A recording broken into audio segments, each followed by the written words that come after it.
quand il y a des milliards d'individus injectés avec quelque chose d'expérimental, la chose la plus élémentaire, c'est qu'ils comprennent ce qu'ils ont reçu au minimum. Enfin, ça serait mieux de les prévenir avant. Donc là, j'espère qu'avec ce livre, ils seront prévenus avant si jamais on leur propose d'autres produits ARN messagers. Et ça, j'ai remarqué en questionnant beaucoup, j'ai beaucoup parlé à des gens, que personne n'avait compris.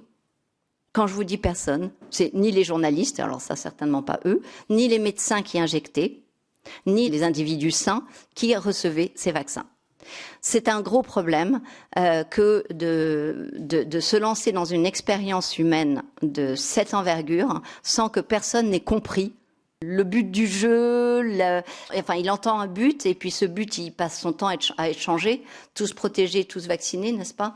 Ah ben non, finalement, non, c'était pas la protection, c'était empêcher de contaminer. Ah ben non, c'était pas empêcher de contaminer, c'était empêcher de réattraper le Covid. Ah ben non, c'était pas empêcher de réattraper le Covid, c'était les formes graves. Alors donc ceux qui sont décédés des vaccins, c'est donc d'une forme légère. Oui, c'est une façon de voir les choses. Donc voilà, donc on voit bien comment le narratif a passé son temps à évoluer. Et donc, premièrement, expliquer aux gens ce qu'est notre patrimoine génétique. Ce patrimoine génétique, je l'explique dans ce livre, il est fait d'ADN et d'ARN. Le deuxième aspect, c'est parce qu'il fallait dire que c'était un échec, cette technologie ARN messager.